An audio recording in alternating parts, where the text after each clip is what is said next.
Estos chicos de aquí están atrapados en una isla desierta, sin adultos, sin reglas, solo ellos y sus instintos más primarios. Lo que empieza como una aventura pronto se convierte en una pesadilla de violencia, luchas de poder y muerte. Una historia que nos lanza una perturbadora pregunta: ¿es el ser humano salvaje por naturaleza? La respuesta que propone esta historia es rotunda. Sin leyes y sin castigos, volvemos a la barbarie. Pero solo hay un detalle. Estos chicos nunca existieron, son los personajes del Señor de las Moscas, la famosa novela de William Golding, y su historia se ha usado durante décadas para convencernos de una idea que hemos terminado asumiendo casi sin dudar. Necesitamos una autoridad que nos controle y nos castigue, porque sin ella estamos condenados a destruirnos. Y fue precisamente esta idea la que volví a encontrarme hace unos días en un vídeo de Farid Dieck. Entretenido, reflexivo y muy a su estilo. ¡Fascinante! Pero al terminarlo, sentí que faltaba algo. Un detalle que no estaba en el libro, ni en las películas, ni en los análisis más populares, y que sin embargo lo cambia todo. No es una fantasía distópica ni un ensayo filosófico. Se trata de un caso real. Ocurrió apenas 11 años después de que se publicara la novela, y demuestra que la humanidad no funciona exactamente como nos habían contado. Ponte cómodo, porque hoy te traigo la parte de la historia que nadie te cuenta, una historia que desafía lo que creíamos saber sobre nosotros mismos. Es la verdadera historia del Señor de las Moscas. 6 adolescentes que fueron capaces de sobrevivir durante 15 meses en una isla desierta, enfrentados al hambre, el miedo y los conflictos, y lo hicieron de una manera que desafía todo lo que nos habían enseñado sobre la naturaleza humana. Se trata de los 6 de Tonga, una historia real que nadie cuenta, y sin embargo, lo cambia todo. No es posible. No es posible. No es posible. No es posible. That's not possible.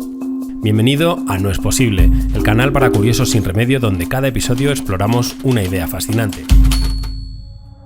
Vale, para entender por qué la historia real es tan revolucionaria, tenemos que volver a la ficción que nos contaron en El Señor de las Moscas. Seguro que te suena, es un clásico que a muchos nos obligaron a leer en el colegio. Y la trama, aunque sencilla, es brutal. Un avión lleno de niños británicos se estrella en una isla desierta en el contexto de una imaginaria guerra nuclear. Sin adultos, sin normas, al principio intentan replicar el mundo civilizado que conocen, eligen a un líder, Ralph, y crean una especie de sistema asambleario. También deciden hacer un fuego que pretenden mantener siempre encendido, para que alguien pueda verlos si pasa cerca y ser rescatados. Pero la democracia dura poco, y sus planes se caen por completo. Aparece Jack, que ve la situación como una oportunidad para hacer lo que le dé la gana sin que nadie le controle. Algunos chicos descuidan sus tareas, y Ralph convoca una asamblea para intentar recuperar el control, imponiendo normas y castigos para que no vuelva a suceder. Tendremos reglas más estrictas y aplicaremos sanciones, supongo. Pero entonces, uno de ellos lanza la pregunta que lo resume todo. ¿Sanciones? ¿De qué valen aquí las sanciones? Los chicos descubren que sin fuerza, sin policía que haga cumplir la ley, sin jueces ni burócratas, sin la amenaza de acabar en la cárcel, las normas no son más que palabras que se lleva el viento. Es la idea central de Golding. Para no devorarnos los unos a los otros, necesitamos una fuerza que nos vigile y sobre todo que tenga el poder de castigarnos. Comienzan las tensiones y el grupo se fractura. Sin normas, el ser humano desciende a la barbarie y aparecen el salvajismo y la violencia. La obsesión por matar un jabalí les hace descuidar el fuego, y en ese preciso instante pierden su única oportunidad de ser rescatados. Si no hubierais dejado que se apagara la fogata, nos habrían visto. Estábamos cazando. Pero eso no era lo que tenías que hacer, no nos han visto por tu culpa. Sea como sea, a partir de ahí, todo se desmorona. Los chicos se vuelven más y más salvajes, más y más violentos. Se dejan llevar por el miedo, la superstición y la desconfianza, y se olvidan de trabajar en equipo para ser rescatados.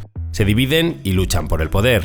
Los uniformes escolares se rompen, los niños se pintan la cara y empiezan a creer que hay una bestia escondida en la jungla. Si es una amenaza real o no, es lo mismo. Ya han construido un monstruo en su imaginación. Y poco a poco, el miedo se convierte en el motor de todo lo que hacen. La tensión crece hasta el punto en que uno de los chicos, el único que tiene el valor de enfrentarse a sus miedos, racionaliza la situación y se adentra en la jungla para descubrir la verdad. El monstruo es en realidad el capitán del avión, herido, que gritaba de dolor escondido en una cueva. El niño corre a contar a los demás lo que ha descubierto. Va a decirles que el monstruo no existe y que están viviendo en una paranoia colectiva, pero los demás se asustan y asesinan por error al único chico que se atrevió a usar la razón.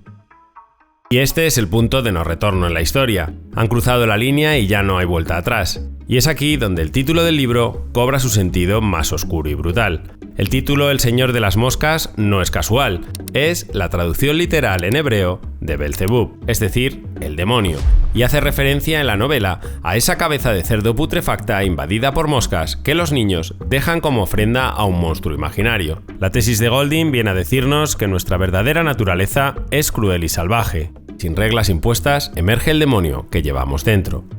Lo curioso es que esta es una idea que nos repetimos hasta la saciedad, y hemos aceptado esta visión pesimista de nosotros mismos durante décadas. Vemos esta idea en series, películas, hasta en realities, donde nos venden la supervivencia como una lucha de todos contra todos.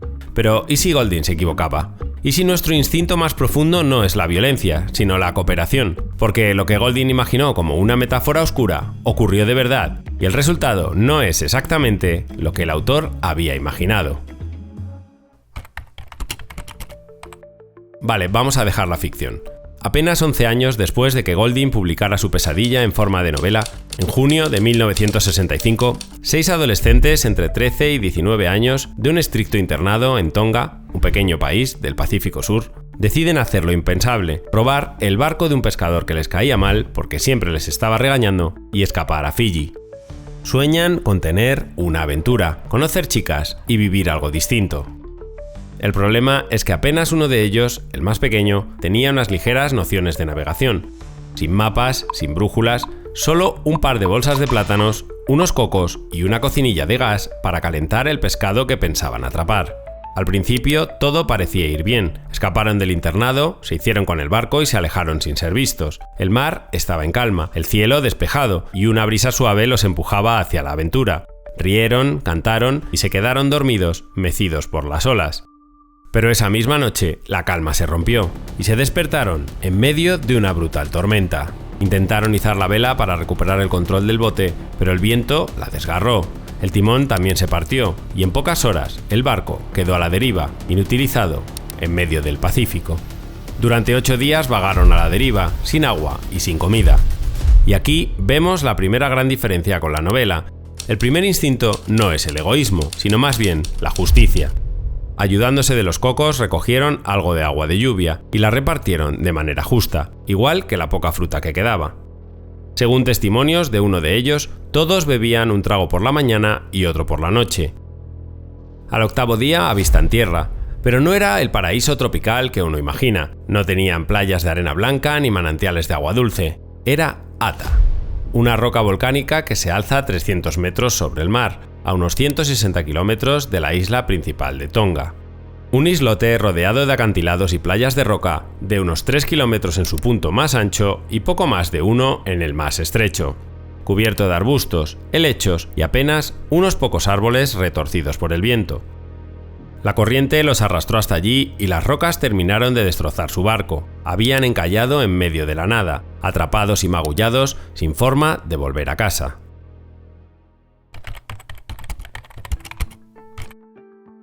Los chicos de Tonga se enfrentaron a los mismos desafíos que los personajes de la novela de Golding, pero sus respuestas fueron radicalmente opuestas.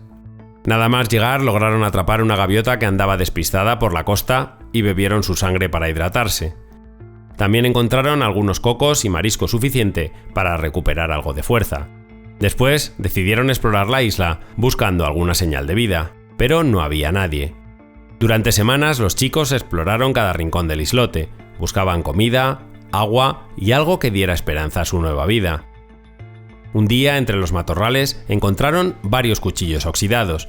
Al principio pensaron que eran restos de algún naufragio, pero la historia era mucho más antigua. Mucho después sabrían que Ata no siempre estuvo deshabitada. Siglos atrás había sido el hogar de una comunidad lapita, una de las culturas más antiguas del Pacífico. En algún momento entre los siglos X y XIII levantaron allí un pequeño asentamiento de unas 150 personas. Cultivaban, criaban animales y trabajaban el metal. Los cuchillos que hallaron los chicos eran en realidad un vestigio de aquella antigua civilización. Durante la segunda mitad del siglo XIX, la isla fue arrasada por el llamado comercio de mirlos negros, un sistema de esclavitud encubierta impulsado por comerciantes británicos y australianos. Miles de habitantes del Pacífico fueron secuestrados y llevados a la fuerza a trabajar en plantaciones de caña de azúcar en el Caribe británico. Los hombres y mujeres de Ata también fueron capturados. El nombre de aquel negocio era tan cínico como su propósito. Lo llamaban comercio de mirlos negros, porque antes de ser cazados, aquellos hombres de piel oscura eran tan libres como los pájaros. El abandono repentino de la isla dejó huellas, herramientas, cuchillos y gallinas que con el tiempo volvieron a la vida salvaje. Los chicos, por supuesto, no sabían nada de todo esto, solo intentaban sobrevivir, y como en la novela de Golding, su primer impulso fue conseguir fuego. No tenían cerillas, ni encendedores, ni gafas para concentrar la luz del sol, como hacen en la novela. Les costó horas conseguir una llama, pero una vez encendido el fuego, lo cuidaron con devoción y ese fuego, a diferencia de lo que pasa en la novela, no se apagó ni un solo momento en los 15 meses que estuvieron en la isla. Otra diferencia con El Señor de las Moscas es que los chicos eligen un líder, y esto termina generando división y lleva a una lucha por el poder entre dos grupos. Pero en la realidad, se organizaron en equipos de dos. Unos cultivaban un pequeño huerto improvisado, otros exploraban la isla buscando comida, y los otros dos se encargaban de cuidar el fuego y el campamento. Cada día rotaban roles y parejas, así nadie se estancaba en un mismo trabajo, y evitaban quemarse o que se formaran grupos cerrados que pudieran envidiar a otros o cuchichear sobre los demás. Además del huerto, aprendieron a aprovechar lo que la isla les ofrecía. Recolectaban cocos, mariscos y huevos de aves salvajes que encontraban en los acantilados. Para conseguir agua recordaron algo. Uno de los chicos conocía cierto tipo de árbol que almacena agua de lluvia en su interior como reserva. Con paciencia lograron extraerla perforando los troncos, consiguiendo agua dulce para asegurar su supervivencia. En unas 3 semanas levantaron un sencillo refugio con 6 camas y trasladaron el fuego dentro para dormir calientes por la noche y alejar a los mosquitos y otros insectos. En una situación tan dura los conflictos eran inevitables, pero la estrategia que utilizaron para resolverlos no fue la pelea, los gritos, el enfrentamiento o el castigo. Si alguien se enfadaba, la regla era simple: cada uno se iba a un extremo de la isla hasta que se calmase. Solo entonces volvían para hablar, pedirse perdón y darse un abrazo. Donde Golding imaginó lanzas, piedras y violencia, ellos crearon un sistema de diálogo y reconciliación. Este pequeño ritual no solo evitaba rupturas, sino que reforzaba la cooperación y la confianza entre los miembros del grupo. Con el fuego siempre encendido y las tareas bien distribuidas, el grupo empezó a encontrar un ritmo propio. Cada día era una dinámica de exploración, cultivo, vigilancia y búsqueda de alimentos, donde cada acción tenía sentido dentro de una idea de equipo. Más adelante encontraron los restos del antiguo asentamiento lapita que he mencionado, donde descubrieron gallinas que se habían asilvestrado. Con paciencia y algo de ingenio, lograron reunirlas y construir un corral que llegó a tener más de 200 aves. Así, se aseguraron una fuente constante de huevos y carne, aunque decidieron no abusar de ellas y reservarlas para los tiempos difíciles, cuando la caza de gaviotas en los acantilados resultaba demasiado peligrosa por el mal tiempo. Uno de los momentos que mejor define quiénes fueron realmente los 6 de Tonga ocurrió cuando uno de ellos trataba de alcanzar un nido con huevos y cayó desde un risco de 15 metros fracturándose una pierna. En lugar de abandonarlo, como habría ocurrido en El Señor de las Moscas, por ser una carga para los demás, sus compañeros se hicieron cargo. Le entablillaron la pierna, le cuidaron, le llevaron comida y le asignaron la tarea de vigilar el fuego en el campamento. Convirtieron la debilidad de uno en la responsabilidad de todos, y cuidaron de su compañero durante los 4 meses que tardó en recuperarse de su lesión. Además, no solo sobrevivieron, llegaron al punto de construir un gimnasio con pesas, una cancha de bádminton y hasta una guitarra improvisada para combatir la desesperanza con música. Compusieron 5 canciones.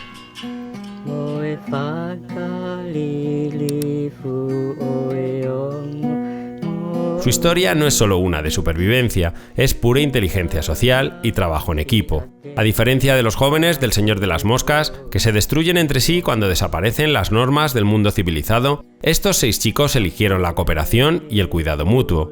Su historia demuestra que frente al aislamiento y la adversidad, el ser humano también puede organizarse desde la empatía y no solo desde el miedo.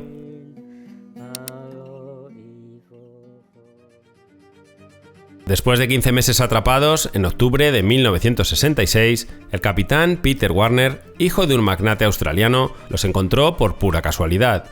Navegaba por la zona en busca de nuevas aguas de pesca cuando decidió pasar la noche atracado cerca de las costas de Ata.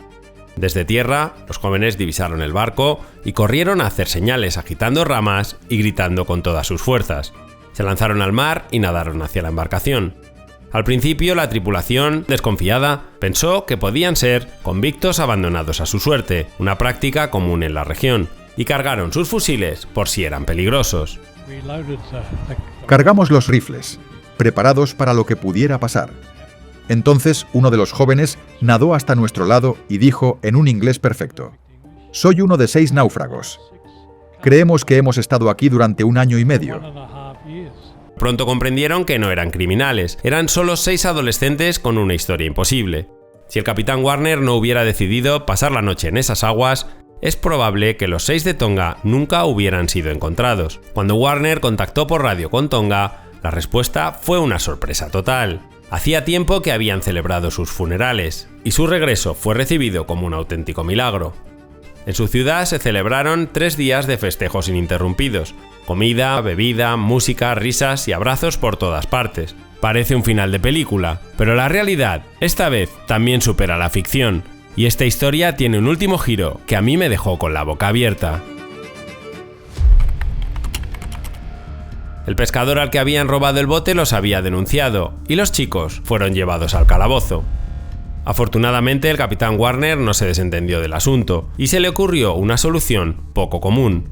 Acordó con los chicos vender los derechos de su historia a una cadena de televisión australiana, y usó el dinero para pagar la fianza que los mantenía en la cárcel. A cambio, la productora rodó una película que recreaba su experiencia en la isla, la misma que hoy podemos ver como documento de una historia real increíble. Después de aquello, Warner los contrató en su flota pesquera, y los 6 jóvenes pasaron de náufragos a marineros, y entre ellos se forjó una relación de amistad sincera que fue más allá del trabajo. El Océano Pacífico nos ofrece una última y brutal comparación bien documentada, una historia donde las órdenes, la violencia y el castigo no sirvieron para sobrevivir, sino para destruirlo todo. En 1787, un grupo de unos 30 hombres también quedaron aislados en el Pacífico. Eran los marineros del navío inglés Bounty.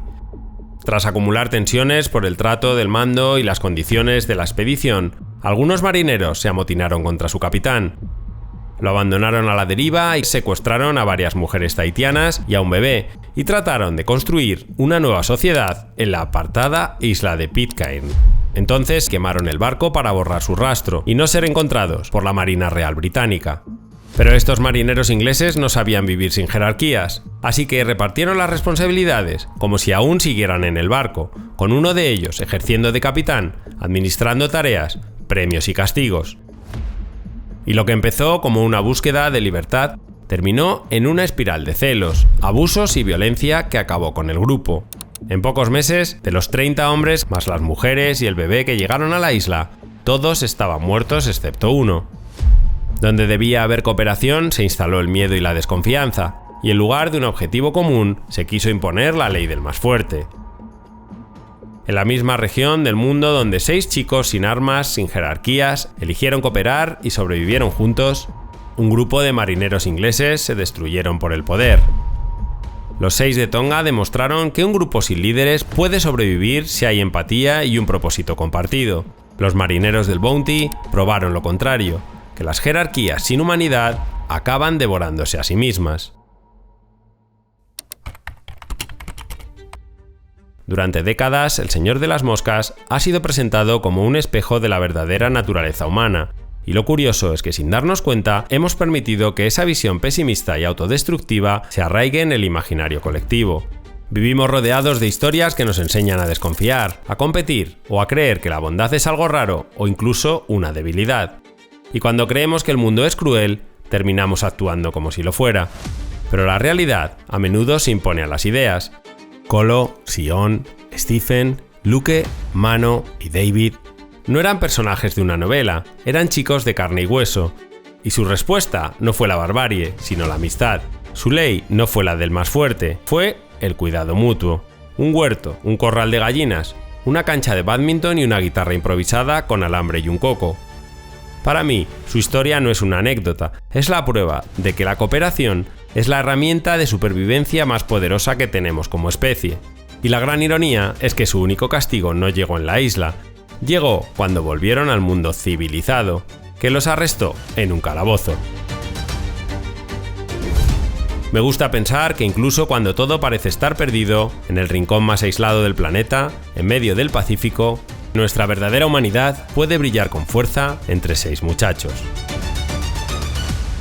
Este proyecto es nuevo y la idea es subir historias así todas las semanas, así que si te gusta este tipo de contenido, suscríbete.